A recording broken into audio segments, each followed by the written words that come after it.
بسم الله الرحمن الرحيم. اللهم صل على محمد وآل محمد. اللهم صل على محمد وآل محمد. اللهم صل على محمد وآل محمد.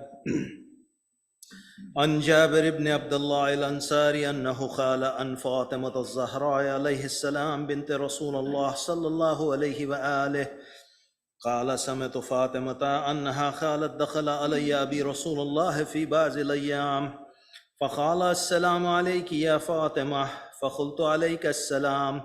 قال إني أجد في بدني ضعف، فقلت له أعيذك بالله يا أبطه من الضعف. فقال يا فاطمة ائتيني بالكساء اليماني فغطيني به، فأتيته بالكساء اليماني فغطيته به وسرت أنظر إليه وإذا وجهه يتلاله كأنه البدر في ليلة تمامه وكماله. اللهم صل على محمد وآل محمد. فما كانت إلا ساعة وإذا بولدي الحسن قد أقبل وقال السلام عليك يا أمه، وقلت وعليك السلام يا خرتين وسمرة فؤادي.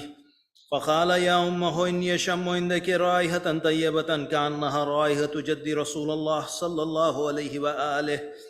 فقلت نعم إن جدك تحت الكساء. فأقبل الحسن نحو الكساء وقال السلام عليك يا جداه يا رسول الله، أتأذن لي أن أدخل معك تحت الكساء؟ فقال وعليك السلام يا ولدي ويا صاحب حوزي قد أذنت لك.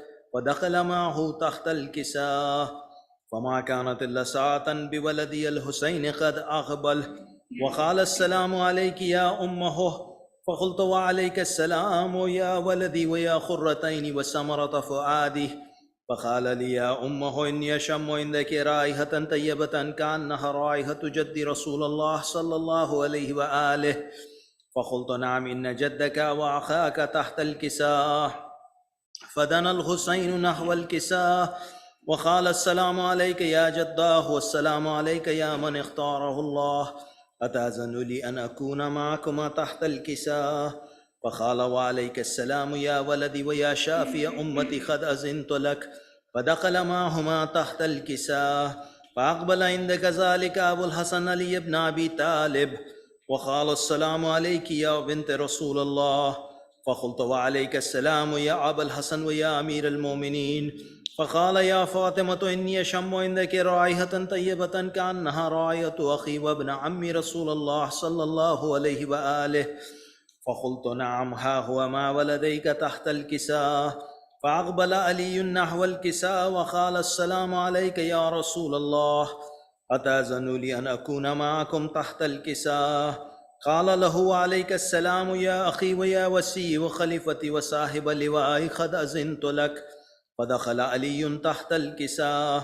ثم أتيت نحو الكساء وقلت السلام عليك يا أبطه يا رسول الله، أتأذن لي أن أكون معكم تحت الكساء؟ قال وعليك السلام يا بنتي ويا بزتي قد أذنت لك. فدخلت تحت الكساء فلما اكتملنا جميعا تحت الكساء. اللهم صل على أخذ برسول الله بطرفي الكساء وأوميا بيديه اليمنى إلى السماء وقال اللهم هؤلاء أهل بيتي وخاصتي وحامتي، لحمهم لحمي ودمهم دمي، يؤلمني ما يؤلمهم ويحزنني ما يحزنهم. أنا حرب لمن حاربهم وسلم لمن سالمهم وأدوم لمن آذاهم ومحب لمن أحبهم. إنهم مني وأنا منهم، فاجعل صلواتك وبركاتك ورحمتك وغفرانك ورزوانك علي وعليهم وأذهب عنهم الرجس وطهرهم تطهيرا.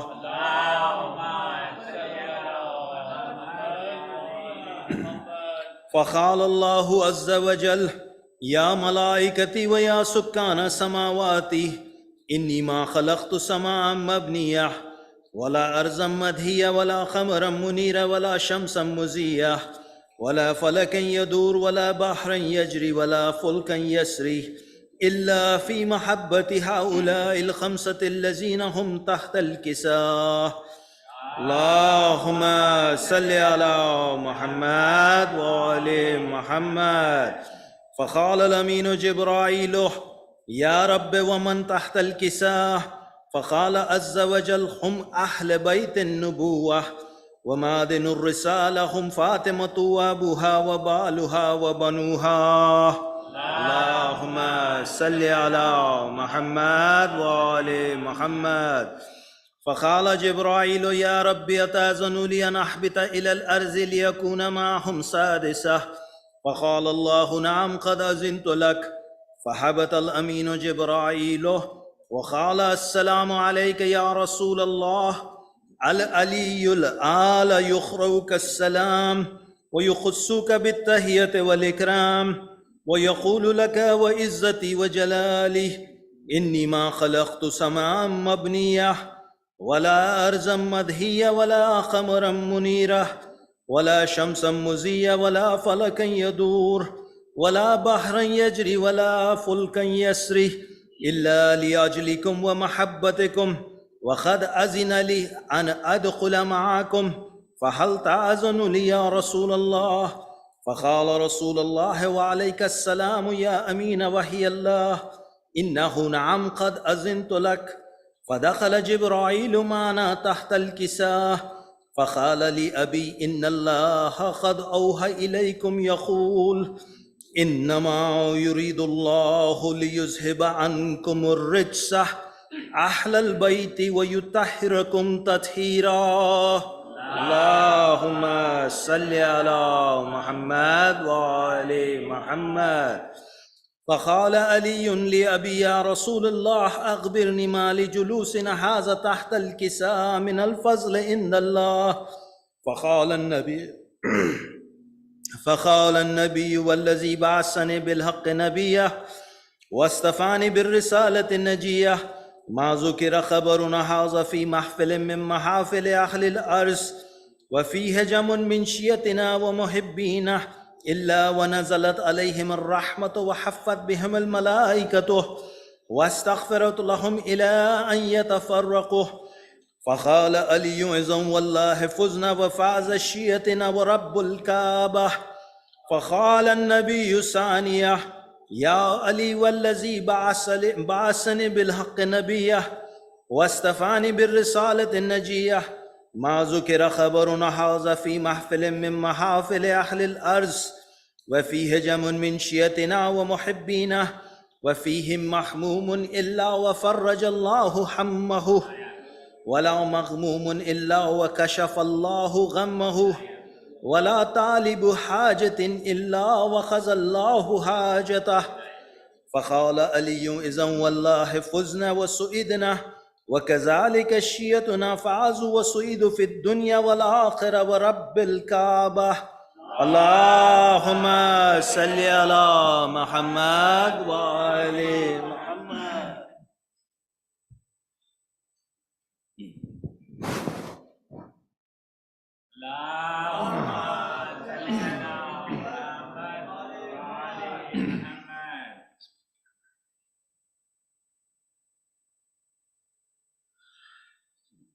हुसैन बन के ज़माने पे छा गई ज़ैनब। हुसैन बन के ज़माने पे छा गई ज़ैनब। ज़ुबां की तेरे से कूफा हिला गई ज़ैनब। ज़ुबां की तेरे से कूफा हिला गई ज़ैनब। कदम कदम पे जलाए हुसैनियत के चिराग।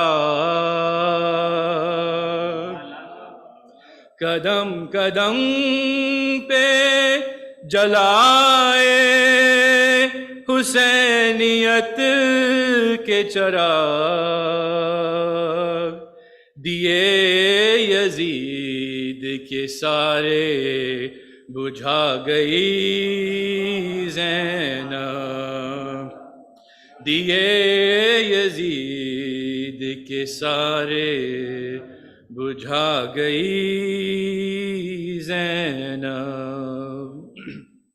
अली की याद को जिंदा किया ज़माने में, अली की याद को जिंदा किया ज़माने में,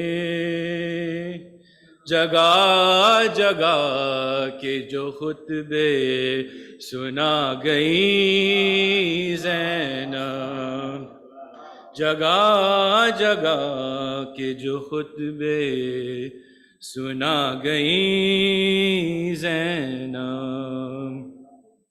कसम खुदा की ये एहसान बिन्ते ज़हरा है,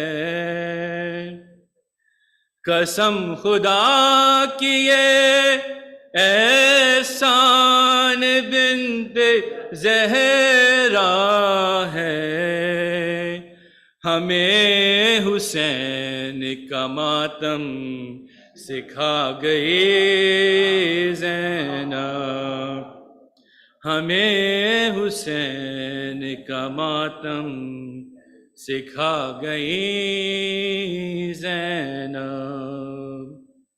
असीर हो गई दर दर फिरी ज़माने में,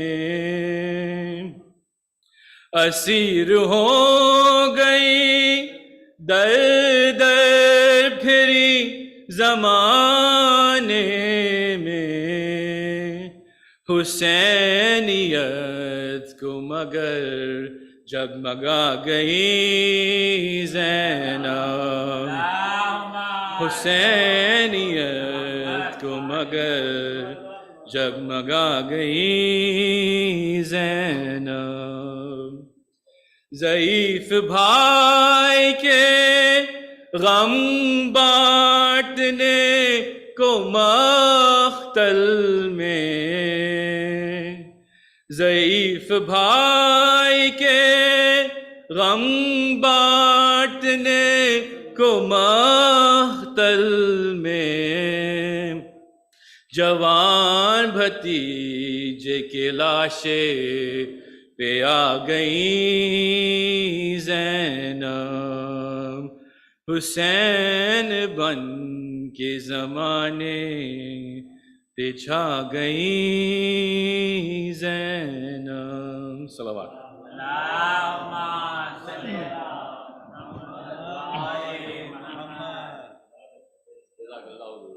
आपको तो मुस्तकिल पढ़ना चाहिए हुजूर, आप कहाँ चले जाते हैं? नारे सलवात नहीं है कुछ, कुछ पढ़ेंगे?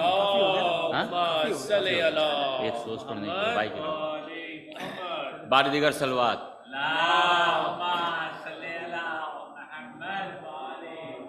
आप लोगों को ज़्यादा ज़हमत नहीं दूंगा, एक रुबाई और उसके बाद मरसिये के चंद बंदे। नारे सलवात।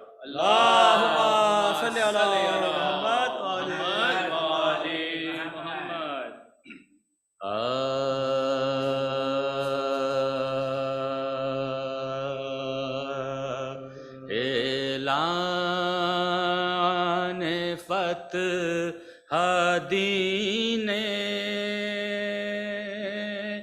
खुदा है,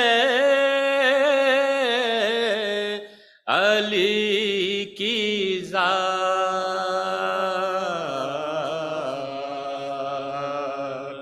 हर दर्द ला दवा है, अली की ज़ात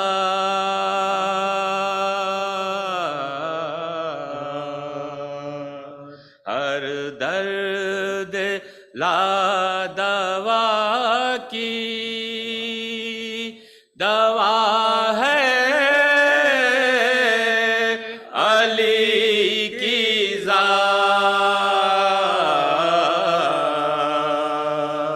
वजहे बक़ाए अर्ज़ो समा है अली की ज़ात।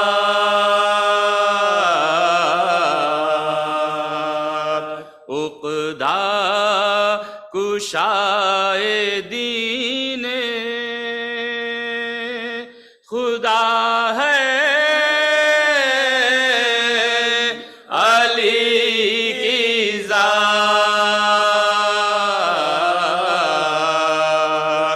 हम सर कोई मिलेगा कहाँ बू तुराब का।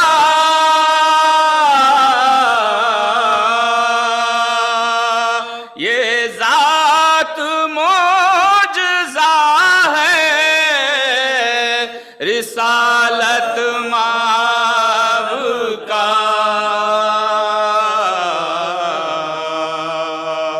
ऐलान फतह दीने दुआ बता ले सल्ले अला मोहम्मद मजलिस के स्पॉन्सर्स की मरहूमीन की अरवा के लिए एक सूरह फातिहा की दरख्वास्त।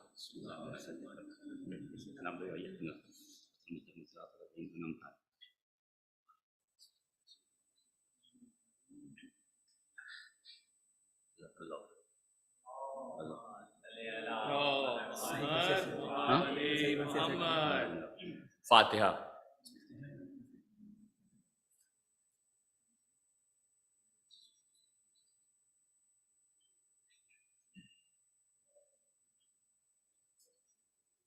आबिद को जब यजीद से बाबा का सर मिला, आबिद को जब यजीद से बाबा का सर मिला, सर क्या मिला के मरहमे जख्मे जिगर मिला।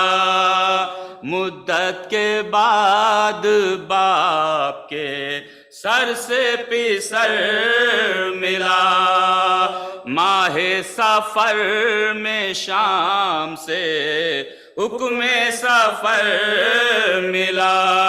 देखा जो अहले बैत ने फर्के जनाब को, तारों ने आके घेर लिया महताब को, तारों ने आके घेर लिया महताब को।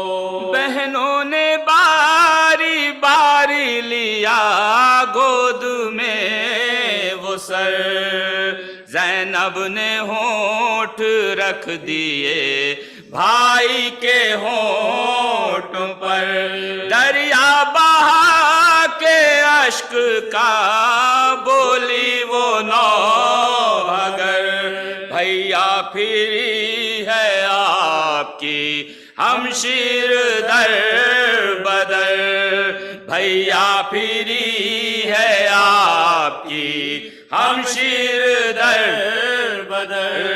जिस रोज से जुदा हुई मैं दम से आपके, नेज़ों से पुश्त जख्मी है दिल गम से आपके, नेज़ों से पुश्त जख्मी है दिल गम से आपके। भैया हमारी तुमको खबर है या नहीं, भैया हमारे सर से रिदाएं उतार ली।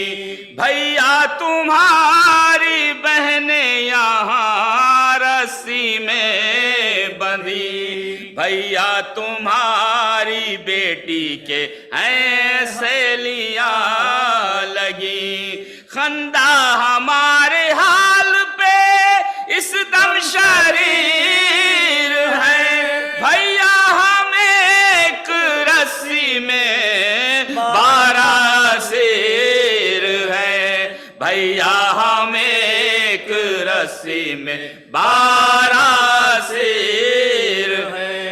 रोई ये बहन करके जूही बिनते मुर्तजा, लिखा है थर थरा गया फर्क शाहे खुदा, पैदा हुई गुलुए बुरीदा से ये सदा, ज़ैनब खामोश बाश के अब अर्श हिल गया, ज़ैनब खामोश बाश के अब अर्श हिल गया।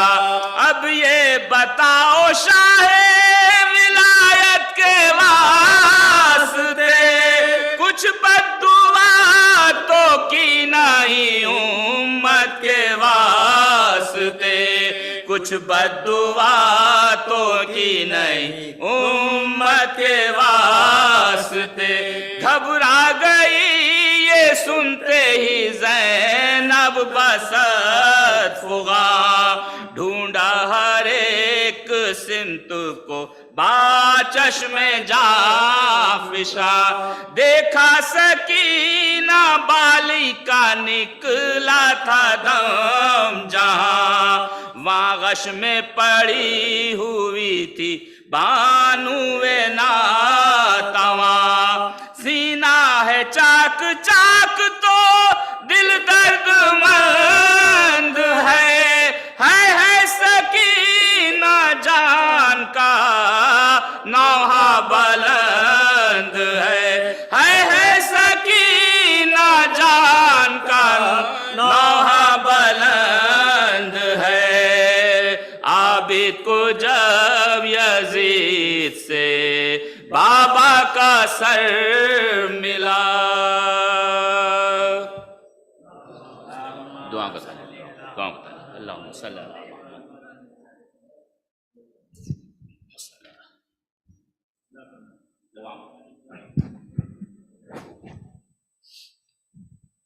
Salawat.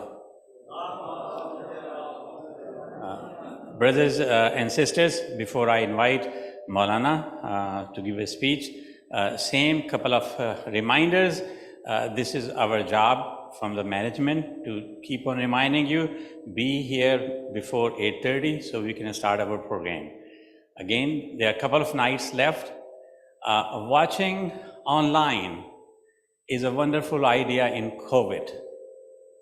But now, most of the places, COVID is over, or it is not that much dangerous. Believe me, our belief is that Janabe Sayyida comes in these majalis to take a pursa of his brother, or these Safi Maatam, which is in every Imam Barga, is a continuation, and we provide the facilities to everybody to come here and give a pursa. In our home, we don't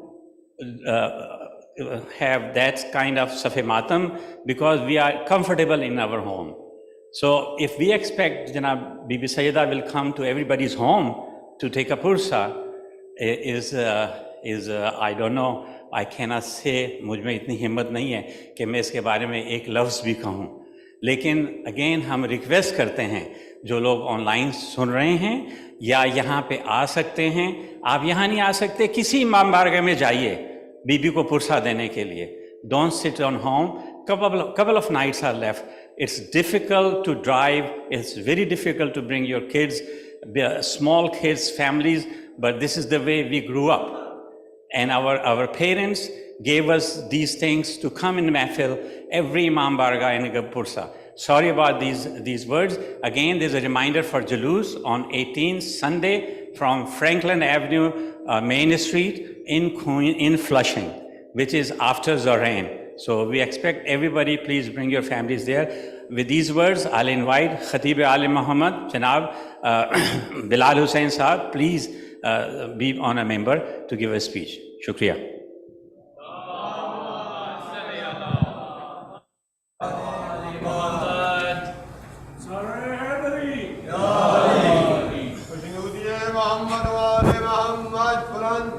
Salaam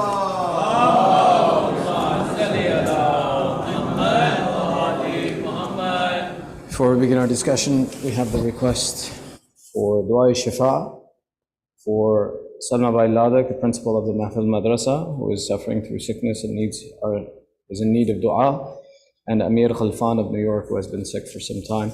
5 times with your loudest voices. Allahumma salli ala Muhammadin wa ali Muhammad. Bismillahir Rahmanir Rahim. أَمَّن يُجِيبُ الْمُضْطَرَّ إِذَا دَعَاهُ وَيَكْشِفُ السُّوءَ أَمَّن يُجِيبُ الْمُضْطَرَّ إِذَا دَعَاهُ وَيَكْشِفُ السُّوءَ أَمَّن يُجِيبُ الْمُضْطَرَّ إِذَا دَعَاهُ وَيَكْشِفُ السُّوءَ أَمَّن يُجِيبُ الْمُضْطَرَّ إِذَا دَعَاهُ وَيَكْشِفُ السُّوءَ أَمَّن يُجِيبُ الْمُضْطَرَّ إِذَا دَعَا وَيَكْشِفُ السُّوءَ. Salawat ala Muhammad. One Surah Fatiha for the marhumin of tonight's sponsors, Dr. and Mrs. Ali Abbas and family, Mr. and Mrs. Arif Hussain and family, Mr. and Mrs. Arshad Hussain and family, Mr. and Mrs. Hassan Rizvi and family, remembering all of their marhumin and our marhumin and all those in need of dua. Rahimallah man yaqra Surah Al-Fatiha.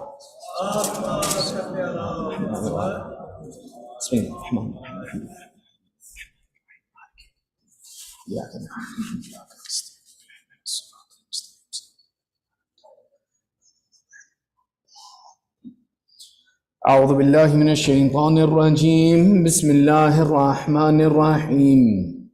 ربي اشرح لي صدري ويسر لي أمري واحلل عقدة من لساني يفقهوا قولي. الحمد لله رب العالمين، ثم الصلاة والسلام على سيدنا ونبينا وحبيب إله العالمين أبي القاسم محمد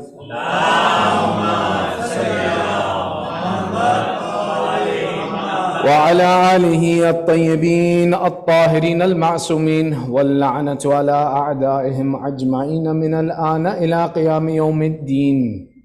أما بعد، فقد قال الله تعالى في محكم كتابه الحكيم: بسم الله الرحمن الرحيم.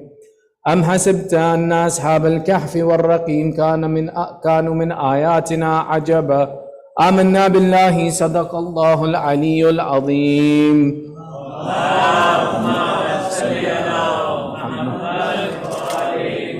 Your second salawat for love of Muhammad wa ali Muhammad.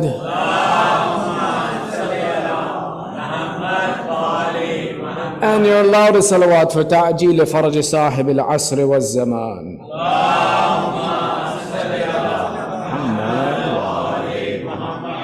Briefly, in the first part of our discussion, we've been discussing the ahkam and the process of burial of marhumin. And we've gotten to the point where we talked about the idea of performing talqeen and discussing the importance of this talqeen and the significance and why it's important for both us and the marhum. Upon the completion of the talqeen, it is normal that the grave is now filled in. From amongst the mustahabbat is for those that are present to take dirt with the back of their hand and to push it into the grave 3 times. However, this istihbab, this recommendation, is for everyone but the family. Meaning those who are the relatives of the deceased, it is not recommended for them to, with their own hands, bury the deceased. The recommendation that we say is that what we do is we place each of us who attends a janazah of a person, that we put some soil into the grave. One of the recommendations as we do this is to remember in the Quran where Allah makes the statements, وَمِنْهَا خَلَقْنَاكُمْ وَفِيهَا نُعِيدُكُمْ وَمِنْهَا نُخْرِجُكُمْ تَارَةً أُخْرَى. That from this soil we created you, to it we return you, and from it again we will take you out at some point in time. This reminder for us is again, that think of it this way, that we go to bury the deceased, we think he's leaving us, but Allah puts us in a condition where we too touch the dirt of the grave to remember our grave. Remember that we too will leave this place. Upon the completion of this and placing in the filling of the grave, it is recommended that the grave should be built up a little bit so that it is a notable place where the person has been buried. To build it up a little bit, not too much. It should not be something that's built above. One of the interesting points that comes when we talk about the burial of a deceased is that the burial of a deceased has to be in the ground. Nowadays, we see things like vaults and mausoleums that are made, or even some graves that are actually built above the ground that are a container or something that's placed above ground. No. One of the conditions of burying someone is it has to be under the ground. It cannot be over the ground. So some of these vaults, mausoleums, different things that are made for people, we can make a structure on top of the grave that gives a marker for this. It's allowed, it's jaiz, it's permissible. But the body itself has to be under the ground. Once we place the person under the ground, it's recommended to make a small shape to indicate where the shape of the grave is, to build it up slightly. Now comes the part which is a very common practice that we'll often see, is where water is poured on the grave. And the water is typically poured by the family members, and it is from the mustahabbat that the family members and the close relatives or those who are nearby should pour water on the grave, starting from the head of the grave, circling to the feet of the marhum, of the grave, and then pour whatever remainder is in the middle of the grave. Now this istihbab in this recommendation is that the family should perform this action, and if the family is not there, those of the community, relatives, friends who can, to perform this action. Why is this done? Some historically may say, maybe, that it was done in the interest of, for example, one, keeping smells out from this place, two, that the ground that was just opened, it should be repacted by the pouring of water over it. There are a variety of different reasons. However, we know that it is one of the recommended actions, and therefore we continue this practice. Not only is it recommended that the day that the person is buried that this action should be done, but as a matter of fact, it's said that for the first 40 days when we go to visit the marhum, we should pour water over the grave in the same process, starting from the head to the feet, and then whatever remains, pour over the middle of the grave. For 40 days, it's mustahab to do this action. For those that can and visit their marhumin and have the opportunity, sometimes they're too far away. But should we have the ability and the opportunity, it's a practice that we should continue, that for the first 40 days when we go to visit the grave, we pour water on the grave. Some people have asked the question, is it a problem that after 40 days that whenever I go to the grave, I pour water on it? No, it's not a problem. You can. Is it mustahab? There's no riwayah pertaining to it, but we make the intention. Raja al-matlubiyah. Raja al-matlubiyah is a beautiful concept in the religion of Islam. Raja al-matlubiyah translates with the desire of it being accepted by Allah. That any good deed that we do, whether it's mustahab or not, but we do a good deed, we do it with the intention that, oh Allah, I hope that you can accept this deed from me and give me thawab for it. And we can take any action that we do as a kindness and say that, oh Allah, give me reward for this action. Whether we know it's mustahab or not, it no longer becomes significant. After the pouring of this water, one of the other reasons that it may be recommended to pour the water on the grave is an action that's typically referred to as tanzil. Tanzil refers to the mu'mineen that are gathered there to take 3 fingers of their right hand, place it upon the grave, and to recite Surah Qadr, Inna anzalnahu fi laylatil Qadr, and move their fingers on the grave 7 times and recite Surah Qadr 7 times, and to leave a mark of your fingers on the grave. The narrations that we have that explain and give this recommendation actually say to us that as long as the mark of the mu'mineen remains on that grave, Allah will not send any adhab upon the person who is buried there. So meaning we do it for the sake of the marhum. Remember the first day I told you, everything we do on this day, the day of burial, is for the deceased, not for us. That this too is something that helps the deceased. That we go, we place our fingers, and we move our fingers around, and we put a good mark on there so that that mark remains, and as long as that mark remains, it's said that no punishment comes upon this person. There are a variety of different actions that go from the process of initiating the burial to completing the burial, where we say that performing this action is a protection for the marhum. One of them, for example, when we make the kafan, is the including of what's called jaridatain, the 2 wet branches that are included inside of the kafan. You guys are okay? We're getting away for a second. When I stray from my topic, I just kind of want to make sure you guys are with me. I'm not taking you on a wild chase and we never come back. It reminds me to come back to topic, and I make sure you're okay as well. For example, one of the recommendations is that when we prepare the kafan and we wrap the body in the kafan, that the inclusion of 2 wet branches, jaridatain refers to a fresh branch, not literally wet, but a fresh branch. And that these 2 fresh branches be included on the insides of the arms of the person who is deceased. Now, there are some recommendations of what kind of a tree should be used, but any tree is fine. Now, one of the things in understanding this is different, and every culture that you go to, you learn something different. In our culture here, we simply go and we break off 2 branches off of a tree and twigs almost, and we put them in. This isn't the way it's done properly. The way it's done properly is that they take the fattest branch that you can find, the freshest branch on a tree, about a good 4 to 5 inches thick, and split that in half and put one on this side and put one on that side. It said as long as that branch remains fresh, there is no fishare qabr on the person who is buried there. There's no. Yani reading the riwayah is not sufficient. We need to see the experience and learn from others how to do these actions to ensure that we take the maximum benefit. So this too is a process that we say that we think about for the marhum, and we take 2 fresh branches or 1 good sized fresh branch that we can split in half and include on either side, and as long as that branch stays fresh, it does not dry out, there's no squeezing of the grave. Now, these ideas that as long as the branch is wet, the person will not be squeezed, as long as the marks of the fingers remain on the grave, the person will not face any punishment of the grave.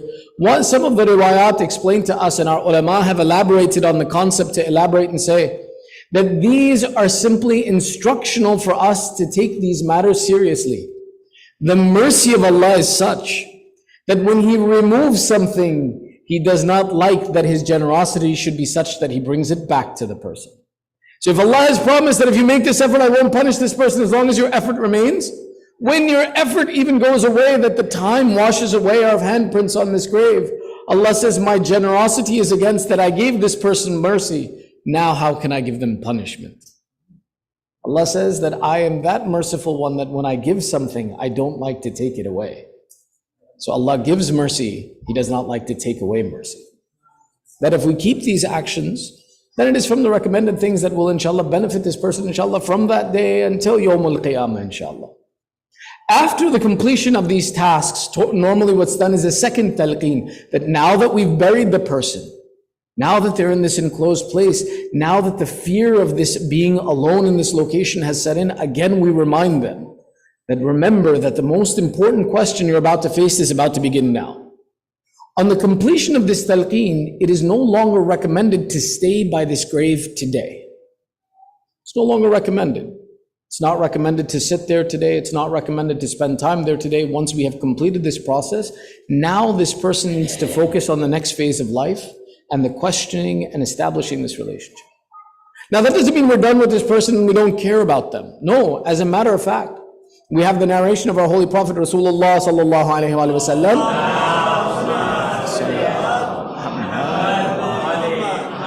where he says the most difficult night for a human being is the first night in the grave. And to assist the one who has left you, he says, I recommend to you to offer them assistance by giving sadaqah on their behalf, by giving charity on their behalf. Now, living in the West, let me just explain this again. We're taking asides. Okay, we can do this. Okay.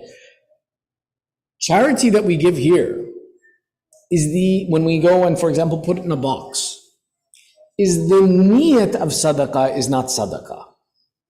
Let me explain what that means. Sadaqah is offering assistance and aid to someone in need. The box doesn't need it. The box is where I save it so that when I have the opportunity to give someone aid, I can take it from the box and give it to them. When we say that it's good to take sadaqah out on the day that the person dies, it's that day we should put the sadaqah in someone's hand on their behalf, not put it in a box. And alhamdulillah, with the ease of the use of technology, it's not difficult to offer assistance to mu'mineen anywhere in the world the day someone dies. Our goal is that the day that the person dies, we give some sadaqah on their behalf to offer them assistance in that first most difficult night that they have. How much sadaqah should we give? Whatever we can give. We can give more, give more. We can't give more, give something. There was a time when our Prophet explained this, that the people actually complained. They said, Ya Rasulullah, you're telling us to give charity for this marhum. We care about them. But Ya Rasulullah, we don't have food for our own selves. How can we give charity on their behalf? There was a time when Islam was in its infancy, in the period of Medina, when it was still establishing, that people didn't have money, didn't have resources. The little that the Ansar possessed, they had already split with the Muhajirin. They didn't have much. So he said, Ya Rasulullah, you're telling us to give charity, but what if we don't have charity? Rasulullah said, then I instruct you to recite Salat Wahshati Qabr. That this is a prayer that's recommended to recite on the first night after burying the marhum. And it's performed between Maghrib and Isha, in which in the first rakat after Surah Fatiha, we recite Surah Fatiha and Ayat al-Kursi. In the second rakat, we recite Surah Fatiha followed by Surah Qadr 10 times. And at the end, we say, Oh Allah, give the thawab of this namaz to marhum so and so. It's become a practice, and it's not a bad thing. It's become a practice in our community and society that we promote Salat Wahshati Qabr. Very good. But also remember the opportunity that we have to give sadaqah on the behalf of this person. And the riwayah explains that the primary responsibility was to give sadaqah for those who didn't possess it. Then they would go on and they would give Salat Wahshati Qabr.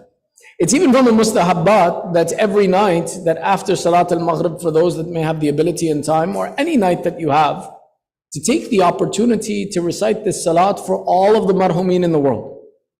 And that our reciting it for someone today will establish the practice that someone will recite it for us when we leave this world as well too. Inshallah, tomorrow night we'll continue about when to visit the grave and what to do when we visit the grave. Sallu ala Muhammad wa ali Muhammad.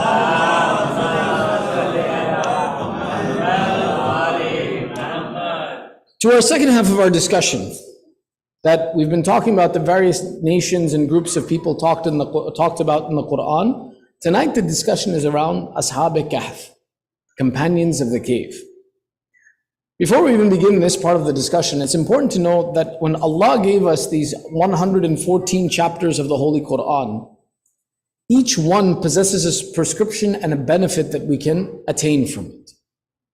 For example, there's a conversation that says, not even a conversation, a yaqeen and certainty that says that someone who recites Surah An-Naba, one of the surahs of the Quran, every day for 1 year, they are guaranteed that within the end of that year, they will be at the house of Allah for either Hajj or Umrah. Allah has given us a prescription. You want to go to Hajj? You want to go to Umrah? Start reciting Surah An-Naba every day. Don't miss a single day. Imam Sadiq says that this will definitely happen.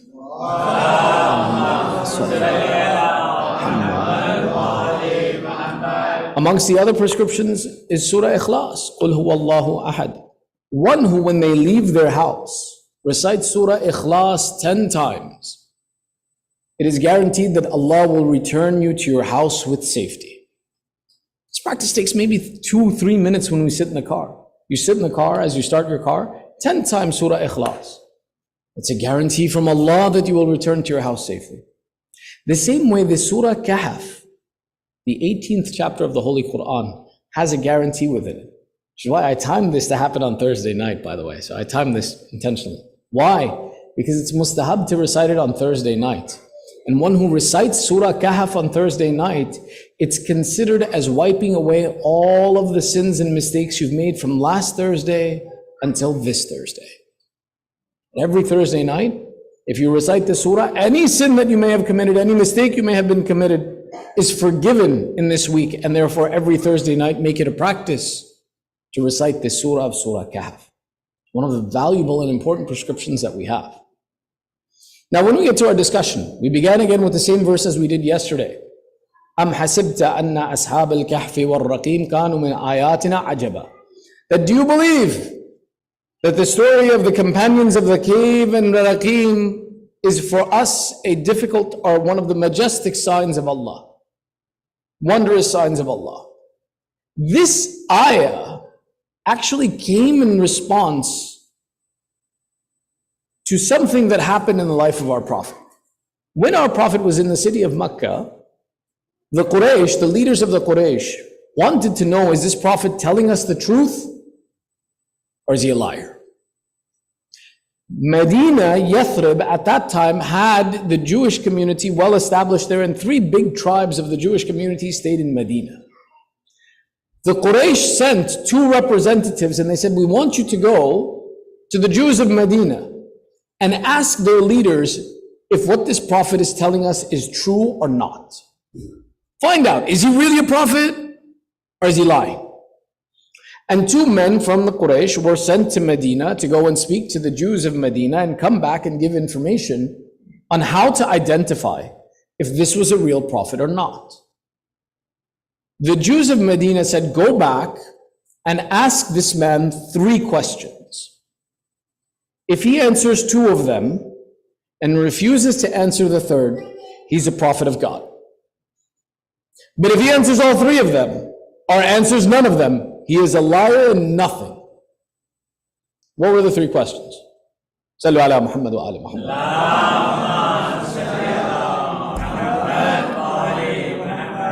I said, first, ask this prophet about the youth who left their tribe and their nation in an adventurous journey to seek protection with Allah and not stay with their nation.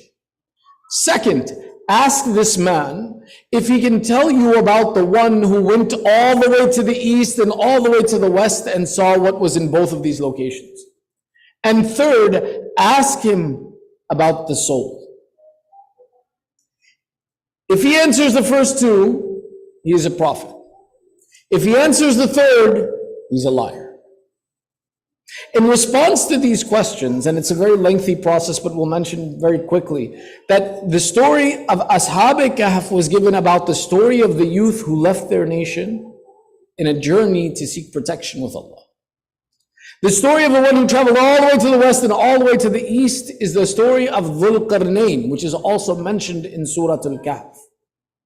And the 3rd question that was asked about the soul and what is the soul, in the Quran it tells us, وَيَسْأَلُونَكَ عَنِ الرُّوحِ قُلِ الرُّوحِ مِنْ أَمْرِ رَبِّي وَمَا أُوتِيتُم مِّنَ الْعِلْمِ إِلَّا قَلِيلًا. That when they asked the Prophet about the soul, Allah instructed the Prophet to say that when they ask you about the soul, say to them that the soul is from the command of Allah and we have not given you any knowledge about this except just a little bit. Upon hearing these answers, the Quraysh realized, this is a prophet. Now, did that make them believe in him? No. But they knew that even the Bani Israel, the Jews at the time, had recognized that this is how you would know a prophet. So in response to this, Allah gave the story of Ashab-e-Kahf, but he began it with the conversation that you're asking about the companions of the cave. Do you think that that's really one of our wondrous signs? Do you not see all of the other wonders that you could have asked me about and learned about? Yet you thought that this was what you needed to know about, to know if this is really the prophet? What of all the other things that I have created? Allah asks this question. Did you think? It's not our prophet who didn't know or thought that the signs of Ashab-e-Kahf were wondrous, but rather that the Bani Israel, the Jews of the time, thought that if he can know this story for truth, that this amazing story is what will then tell us if he is really a prophet or not. From the story of Ashab-e-Kahf, there are many variations on this story. Whether we take a look at it because of the influence of those narrations that came before Islam, or we take a look at it variations of people who narrated this story within the religion of Islam, there are a variety of different points within it which we will gloss over in summary to indicate 4 important lessons that need to be learned from this story. With your loudest of salawat ala Muhammad wa ali Muhammad.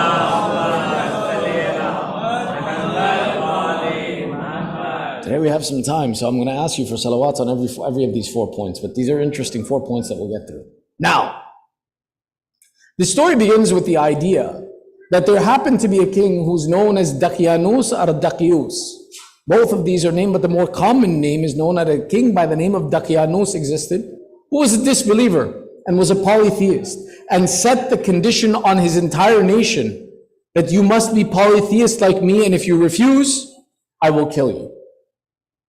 Amongst this nation of people, there happened to be some young men who lived and were a part of the court of this king, and they hid their faith. And the example of them hiding their faith in the court of this king, our 6th Imam explains, is like the example of Abi Talib. That Abu Talib hid his faith amongst the polytheists the way the companions of the cave hid their faith in the court of Daqyanus. And Allah shall reward both of them twice for their efforts. 1 for keeping faith, and 2 for having to protect their faith. The example of these young men, and that Allah makes a parable of them in the Quran, is one of the explanations that tell us that protecting one's faith, and even at points in time performing the aspect of taqiyya, is not something that's outside of the faith, but rather a part of the faith that is something commendable that Allah sets a parable of them. That these young men who happened to be in the court, stayed in the court but hid their faith. In some discussions it says that these 7, however many they were, didn't even know each other. But eventually Dakhiyanus, as the king, set a condition upon a festival or some event upon which everyone who in the village and in the town or in his authority would have to declare publicly his disbelief in one God and belief in the polytheist God. At which point in time these young men decided that my faith is more important to me than the profession of publicly announcing to people that I am a disbeliever. And they decided at that point in time that they would leave this town, leave this authority of this king, not come back. First and foremost, it's important to note, and inshallah we'll get back to this and it'll come up again, that these were young men who preferred the worship of Allah over anything else. And they weren't young men in difficulty who had nothing, but rather they had the conveniences and the comforts of the court. The court of a king is the most comfortable place to be. That's where the aristocracy stays. That's where you have wealth. That's where you have position. And whatever resources the king has available to him, is generally available to his court. That these young men, having everything that they could, every convenience and lavish desire that they could possess, preferred the love of Allah over the love of this world.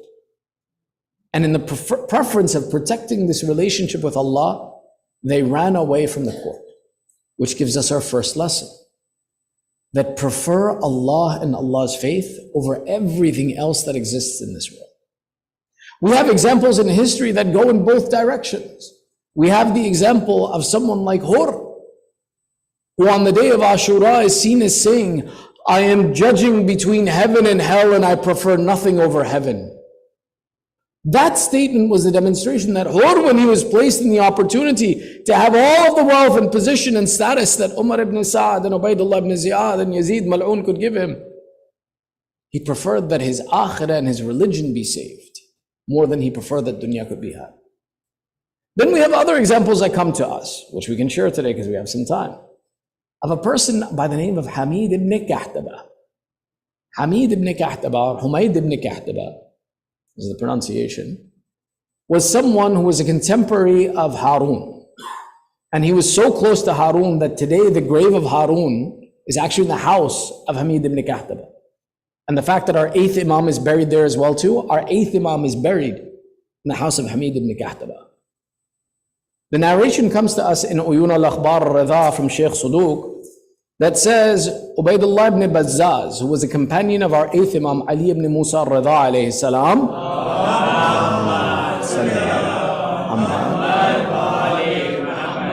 narrated to our 8th Imam. And he said, Ya Ibn Rasulullah, one time when I was traveling, I had business to do with this Hamid ibn Kahtaba. Hamid, in the time of Harun, was the governor of Khorasan. Says, I went to go visit this Hamid not long ago after the death of Harun, and it was the month of Ramadan. I found Hamid sitting at the table with food in front of him during the day when we should be fasting. When I entered upon him, Hamid said, come sit with me and eat with me, O Ubaidullah. Ubaidullah replies, it's Ramadan, I'm fasting, maybe you're excused. Hamid said, I'm not excused from, but there is no point in me fasting either. Ubaidullah says, then tell me, Hamid, why would you not fast? Hamid says, it happened to me one night that Harun sent a servant to call for me in the middle of the night. Now Harun, if he called for you in the middle of the night, it essentially meant that you will not see tomorrow. Hamid says, I went to him and I found Harun the Khalifa sitting in a room with an unsheathed sword sitting in front of him on the ground. And I said, oh Khalifa, what do you desire from me? And Harun asked me, what is your loyalty to me, O Hamid ibn Kahtaba? Hamid says, my wealth and my life for you, Khalifa. The Khalifa frowned at him and said, Hafid, go away from here. Hamid left in the middle of the night and thanked Allah that he had survived the interaction with the Khalifa. As he was thinking about it, the slave came again and knocked at his door and said, the Khalifa has called you. Hamid said, second time in one night, I don't know if I'm going to survive this one. He goes back, sees the Khalifa sitting with an unsheathed sword in front of him, and the Khalifa again asks him, Hamid, what is your loyalty to your Khalifa? Hamid says, my life, my wealth, my family and my children for you, O Khalifa. Harun again shook his head and said, Hamid, leave. Hamid left. And as he was walking home, he's like, what does this Khalifa want from me? Before he reaches home, the slave chases him down and says, Hamid, the Khalifa Harun has called you again.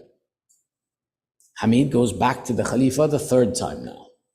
Harun asks him, Hamid, what is your loyalty to your Khalifa? He says, my life, my wealth, my family, my children, my religion for you, O Khalifa. Harun says, that's what I wanted to hear. Take this sword, follow my slave. Whatever he tells you to do is what I command you to do, Hamid. The slave takes him to a house on the outskirts of the village of the town, which had 3 rooms in it. He opened the first door, which had 20 people in it. And the servant said that the Khalifa has ordered you to kill all 20 of these men. He says, within this room was old and young alike. He says, I beheaded all 20 of them and threw their bodies into the well that was in the house. Then the slave opened for me a second door. And he says, the Khalifa has ordered you to behead all 20 of them. I complied. I beheaded all 20 of them. Then he opened for me a third door that had another 20 people in it.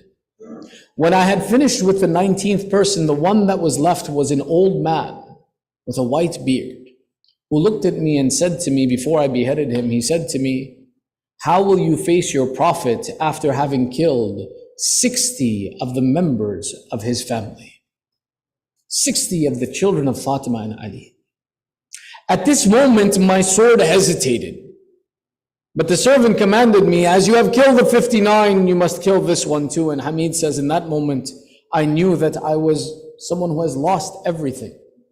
So I beheaded him and threw his body into the well as well. Hamid says, after an action like that, there is no point in me praying.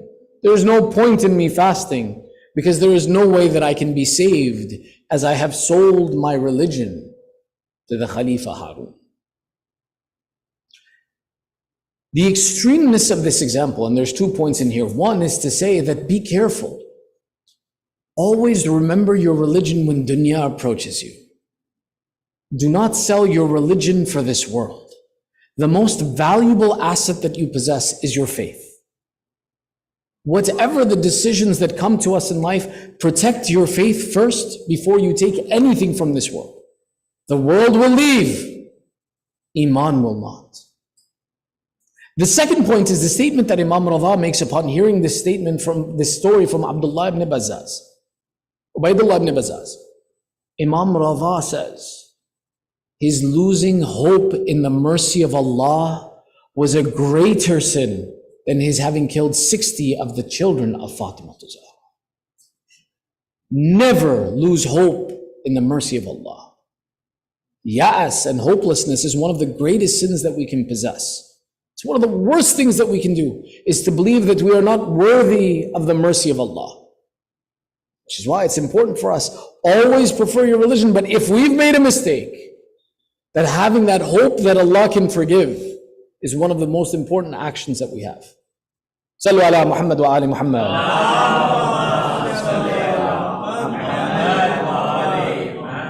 So these 5, 6, 7, however many people they were, they left the city and they left the excursion before this festival, and they left under the excuse that they were going out on a hunting excursion. Said, "Oh King Dakianos, we will go hunting, we'll be back in time for the festival. Maybe we'll catch something that will be good for us to enjoy in this festival." And as they left, they all had the intention that they would never return. As they left the city, they ran into a shepherd with a dog. Now, this is another point where there's a difference. Some say that the shepherd joined them. Some say the shepherd didn't join them.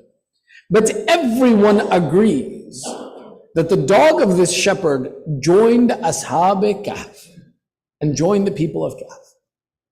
We see the narrations that tell us that there are 3 animals that will join the people of heaven. Though, and this is important to understand, heaven for our children more than anyone else. Do animals, do dogs, do pets go to heaven? No. No. Why? Heaven is a reward for completing the test of this world. Why is there a reward if you didn't have a test to go through? A dog, a cow, a horse does not have a test to go through in this world. They're not being tested by Allah to see that can they avoid shaitan and worship Allah. They were created with the purpose of worshiping Allah and being resources for us who are tested on this world to be able to utilize them and to use them in the correct way that they were intended. So those that have a test are the ones that have the ability to go to heaven. But the exception to this, and there are some narrations that mention different animals, so you may have heard of different animals, but the one narration from our 6th Imam Ja'far as-Sadiq alayhi salam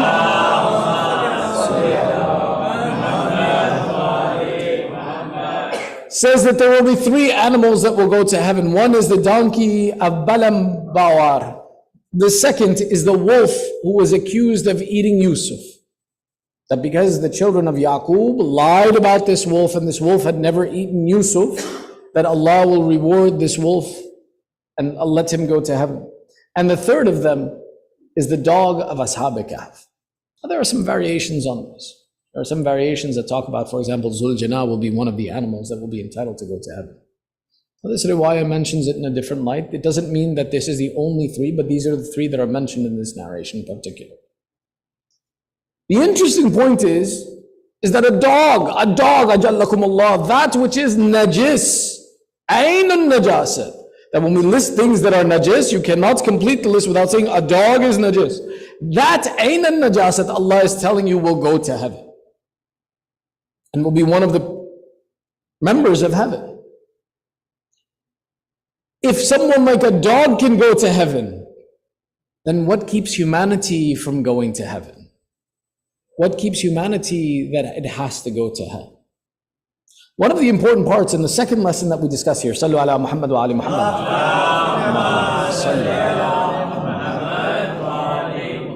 What caused this dog to be one of the companions and people of heaven? It's that he kept good company. That he was in the company of people who were pious.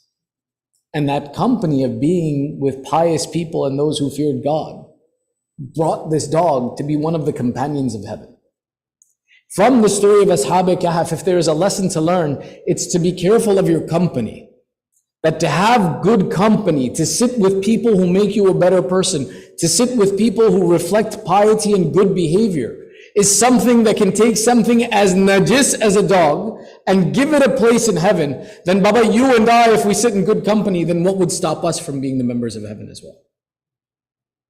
So we see, in brevity, is being a good companion and being a companion of good people is one of the ways in which we protect ourselves from hell and will find our way to heaven. The third, as these companions, they went to a cave. They found a cave in a mountain, and then they began to worship Allah. And they said to Allah, "Oh Allah, we don't want to go back to that city. We don't want to go back to that king. We don't want to openly commit shirk with you. Oh Allah, bring our affair to a good completion." And upon reciting their salat and prayers and worship of Allah, they went to sleep. And when they woke up and they said, "Hey, we're hungry, we want to eat something." But they had slept for a period of 309 years. And Allah Himself tells us that they slept for 309 years. And they woke up as if nothing had changed for them. They woke up as if they had slept, and they asked themselves, "Kam labithtum?" How much did you sleep? Yawm wa ba'd al-yawm, that we slept for a day or part of a day. We didn't sleep very long. Meaning nothing had changed in their condition in 309 years. The point of mentioning this brings us to our third lesson to learn from this story. Sallu ala Muhammad wa ali Muhammad.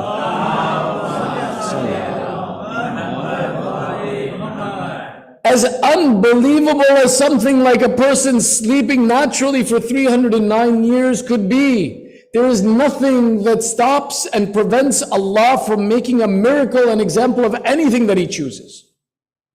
If Allah can take these people who are not Anbiya, were not Awsiya, they were not the representatives of Allah on this earth, they were simply pious people, and give them the ability to sleep for 309 years and wake up as if nothing happened, then why do we question when we hear the mu'jizat and the miracles of Ahlul Bayt? Ahlul Bayt are much greater in example and status than even these companions. The status of Ahlul Bayt is far greater, but we see that some people, they don't understand when we talk about Ahlul Bayt, that Ahlul Bayt were those who were the authority of Allah on this earth. They were the leaders of all of humanity and all of the angels and all of the creations of Allah. Therefore, for them to possess a special ability should be nothing unusual. A little bit of fadail. Yalla, salli ala Muhammad wa ali Muhammad.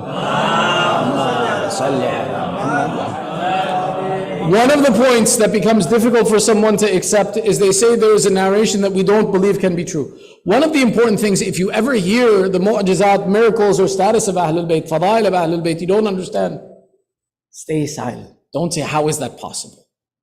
أدنى درجة الكفر رد فضائل علي بن أبي طالب. The lowest level of disbelief is refusing to accept the great statuses of Ali ibn Abi Talib.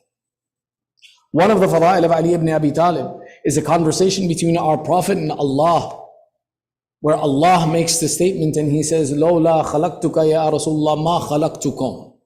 That, oh, Prophet of Allah, if I had not created you, I would not have created anything. وَلَوْلَا خَلَقْتُ عَلِي مَا خَلَقْتُكُمَا.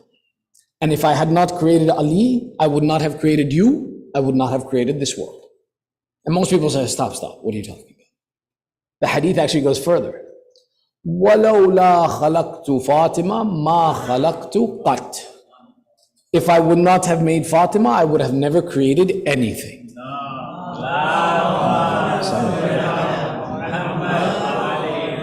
Now let me explain. You see, on its face, it may be confusing and unclear. But when we sit and we go to people who can teach us and we can learn, we can understand, what does this mean? The meaning of this hadith, when Allah says that if I had not created you, Ya Rasulullah, I would not have created the world. Rasulullah is rahmatul lil alameen, the mercy for all the worlds, for all of the people and nations. Had there been no way for this world to attain and receive the mercy of Allah, and to receive the gift of Allah, and to receive the pleasure of Allah, what would be the point of creating this world except that it would have been something to receive punishment and pain? Allah says, had I not created you to be a source of guidance for this entire world, what would have been the point of creating this world? The second part of this hadith, where Allah says, وَلَوْلَا خَلَقْتَ عَلِي مَا خَلَقْتُكُمَا. Had I not created Ali, I would not have created either you, Ya Rasulullah, or this world. Why? Because Rasulullah was someone who came as an insan. An insan has a lifespan of a period of time. After the death of Rasulullah, had there been no way for guidance and the mercy of Allah to reach all of humanity after Rasulullah, we would have said Allah is unjust, that the only ones who could receive the mercy of Allah were those who lived in the time of Rasulullah. And after Rasulullah, all of humanity was absent from receiving Allah's mercy. So Allah said, Ali is the one who was the one who would show the people of humanity the mercy that was Rasulullah. Had there been no way for people after your death, Rasulullah, to be attached to your mercy, there would have been no point in creating this world.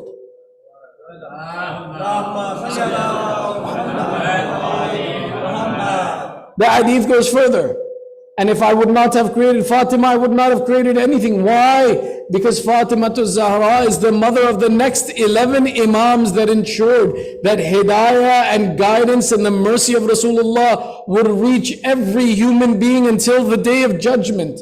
So Allah is saying that had it not been for Fatima and Fatima's children, humanity would have been lost. There would have been no way to know what was your mercy, Ya Rasulullah. And had you not been a mercy, there would have been no point of creating this world. Therefore, we understand that Rasulullah is the mercy for humanity. Ali is the one that ensured that we don't get lost from the mercy of Allah. And Fatima to Zahra is the one that ensured from her children that the mercy of Rasulullah would continue until the Day of Judgment.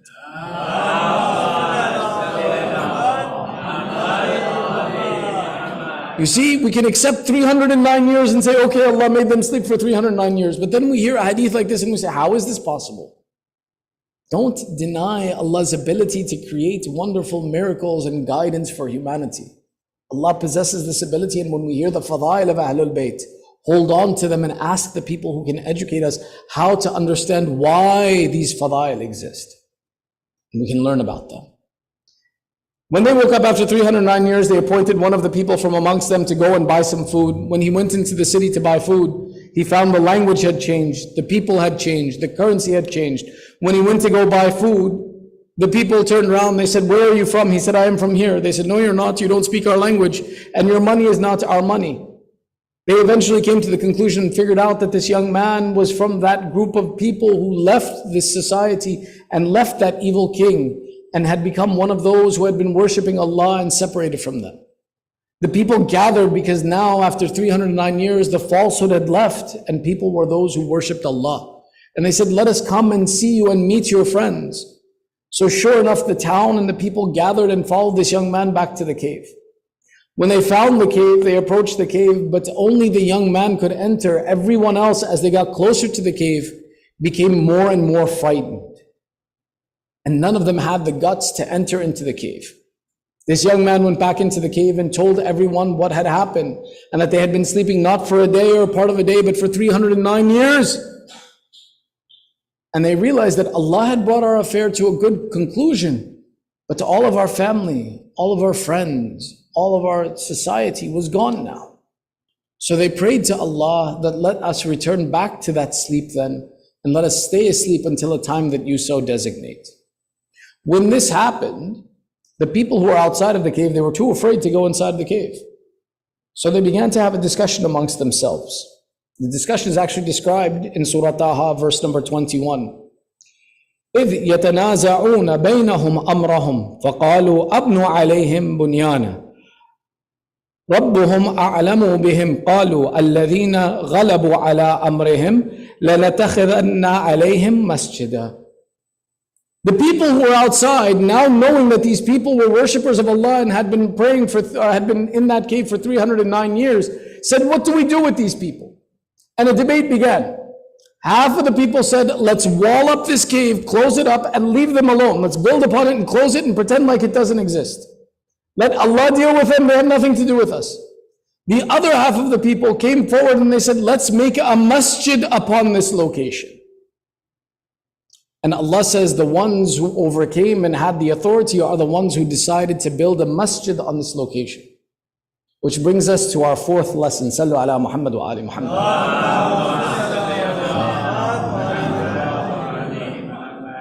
Today, if people question us, why do we go to the graves of Ahlul Bayt?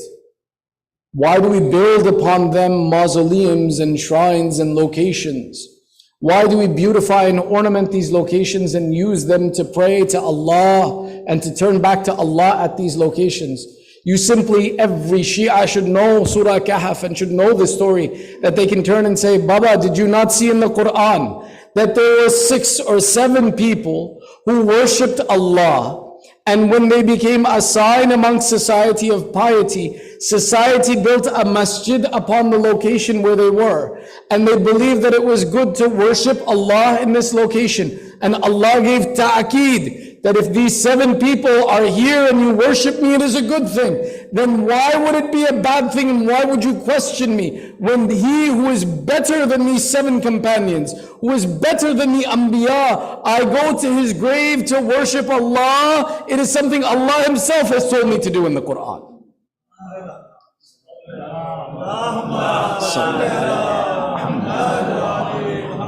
The story of Ashab Kahf is taking wasila and asking Allah by the right of those who are present in the cave. And Allah is telling you that's a good thing to do. This is why Allah is telling us this story in the Quran, to know that there where there are pious people, to worship Allah in that location is a way that your du'as are answered and guidance is received. Every Shia who has ever been questioned that why do you go to the grave of Ali? Why do you raise your hands in dua in Baqi? Why do you raise your hands in the Masjid al-Nabawi? Why do you make a place in Karbala, in Baghdad, in Samarra? Those who are buried in these locations were much greater than Ashab-e Kahf. And if Allah deemed it was appropriate that a masjid should be built where Ashab-e Kahf are, then how can we deny that we should make these places where the awliya of Allah are located as places of worship for ourselves? This was an introduction to the idea of taking wasila, of taking a shifa'ah to the path of Allah. All of the examples in Karbala are an example of a path of shifa'ah and seeking intercession with Allah, whether we realize it or we don't. But there is one that sometimes we may not realize how great her shifa'ah really was. The masa'ib of someone who is known as Rabab are something we never really paid attention to. Rabab, the wife of Imam Hussain, is someone about whom Imam Hussain in his life wrote poetry about her.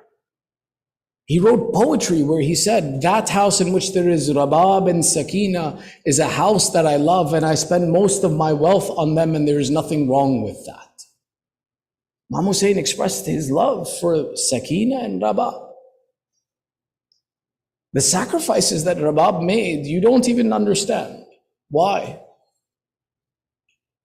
Every woman who made a sacrifice in Karbala, her sacrifice was presented to her to bid farewell to.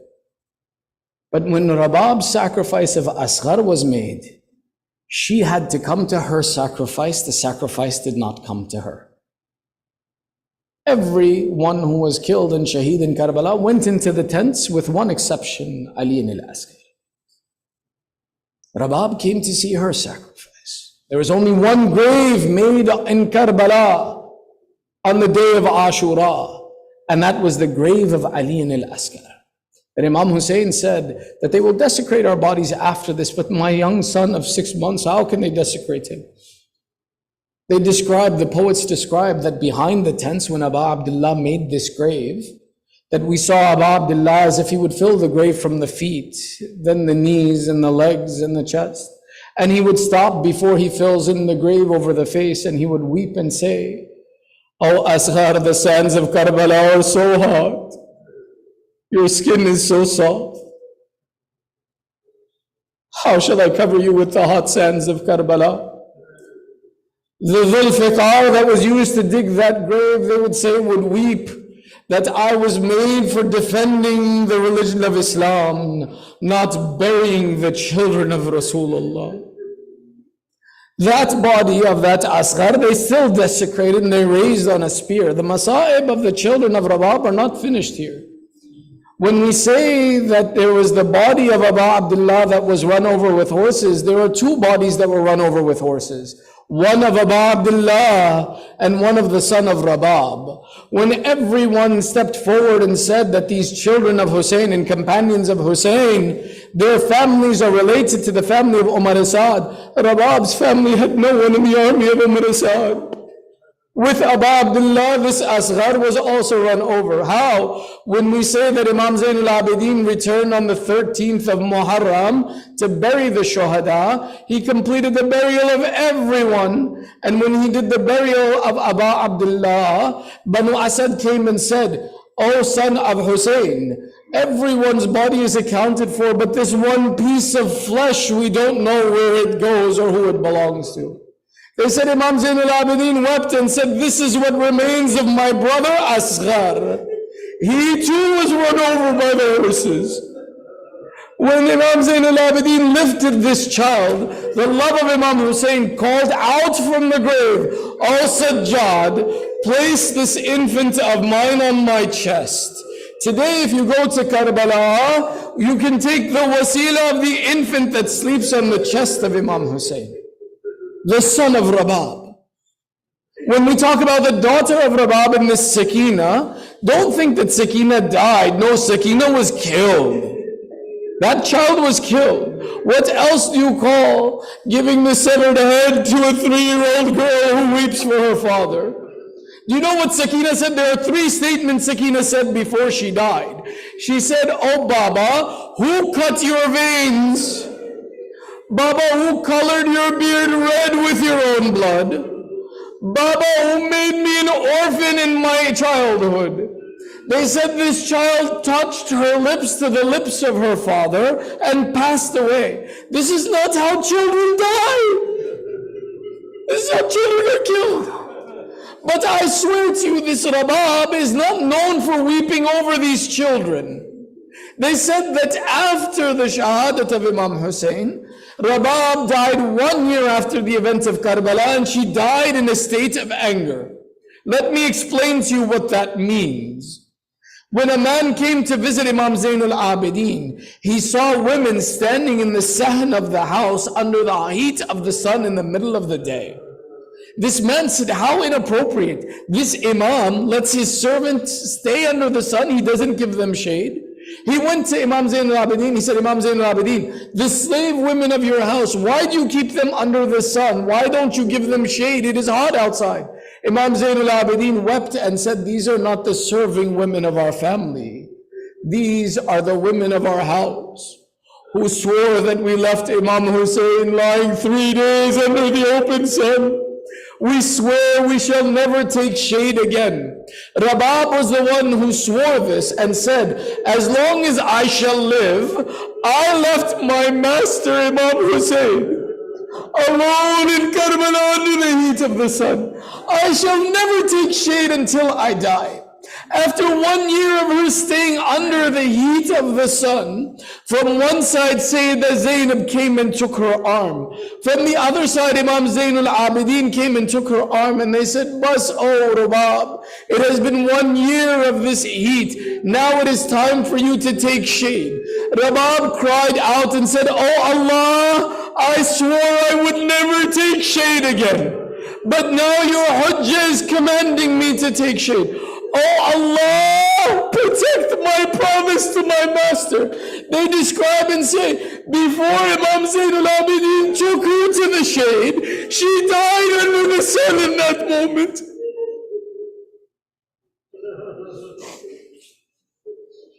Ala la'natullahi ala al-qawm al-zalimin wa saya'lamu alladhina zalamu wa munqalibun yanqalibun. Inna lillahi wa inna ilayhi raji'un. رضان بقضائه وتسليما لأمره. Maatam and Hussain. Ya Hussain, Ya Hussain, Ya Hussain, Ya Hussain, Ya Hussain, Ya Hussain, Ya Hussain, Ya Hussain, Ya Hussain,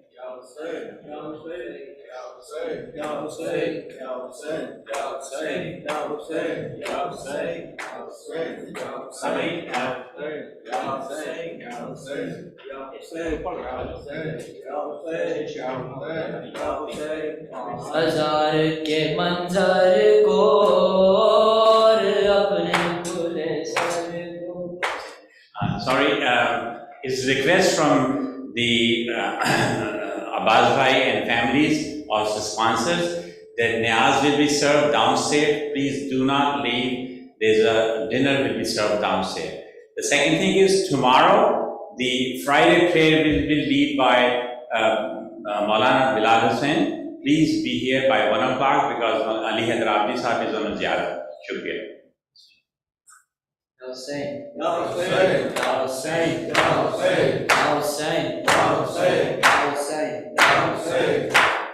बाजार के मंजर को और अपने खुले sir को भूली नहीं मैं. बाजार के मंजर को और अपने खुले सर को भूली नहीं मैं. अपने बंदे हाथों को बीमार के ज़ेवर को भूली नहीं मैं. बाजार के मंजर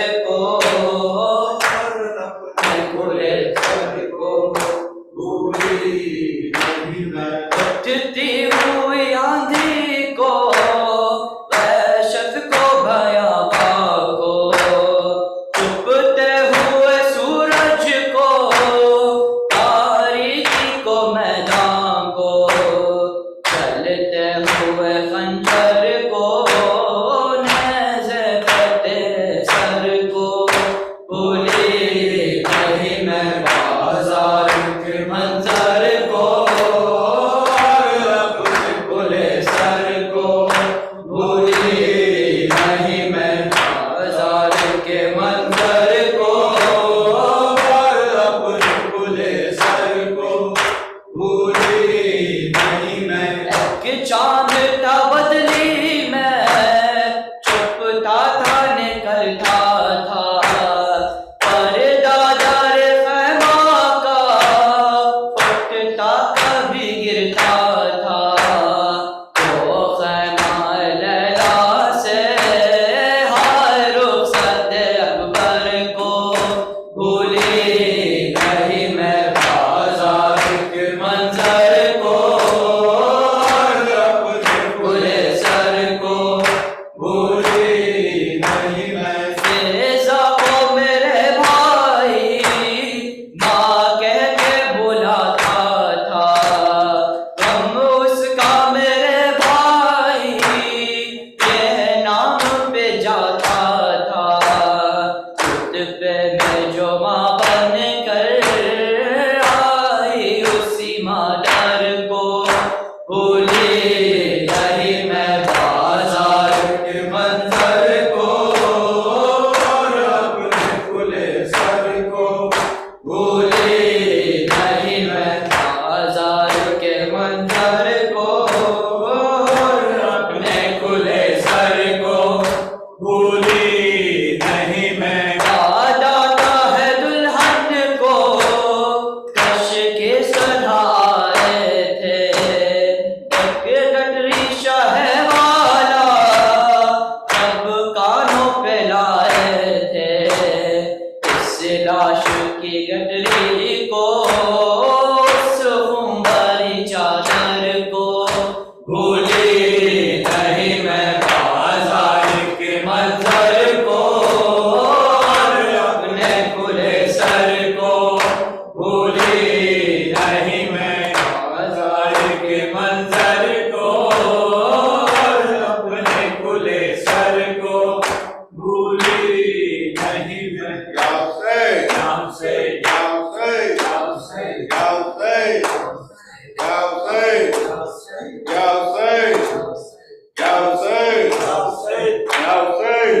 से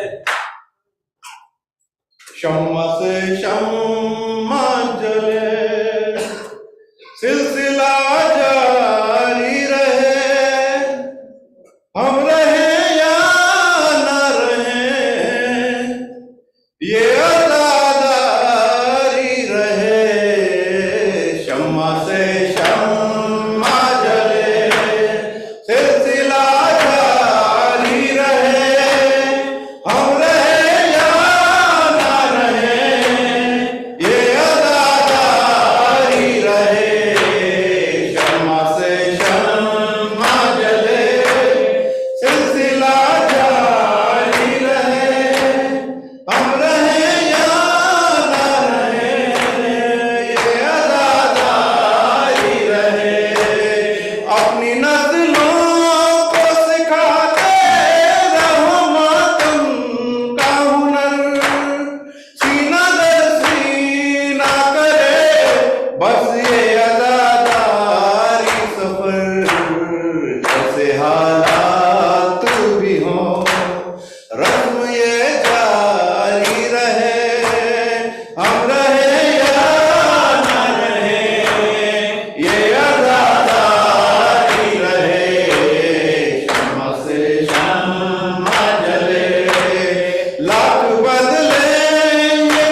मजलिस-ए शेख की जिंदा में जो बुनियाद रखी, असल में भी असर जात की ख्वाहिश थी यही, ये आजादार रहे, ये आजादारी रहे, हम रहे या ना रहे, ये आजादारी रहे, शम्मा से शम्मा जले, सिलसिला जारी रहे, हम रहे या ना रहे, ये आजादारी रहे। या हुसैन, हुसैन, हुसैन, हुसैन, हुसैन, हुसैन। जब होगा सवाने से पे खुर्शीद क़यामत, जब होगा सवाने से पे खुर्शीद क़यामत, साए में सैयदा के आज़ादार रहेंगे, साए में सैयदा के आज़ादार रहेंगे। बढ़ता ही चला जाएगा शब्बीर का मातम, बढ़ता ही चला जाएगा शब्बीर का मातम।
يا وارث آدم صفوة الله. السلام عليك يا وارث نوح النبي الله.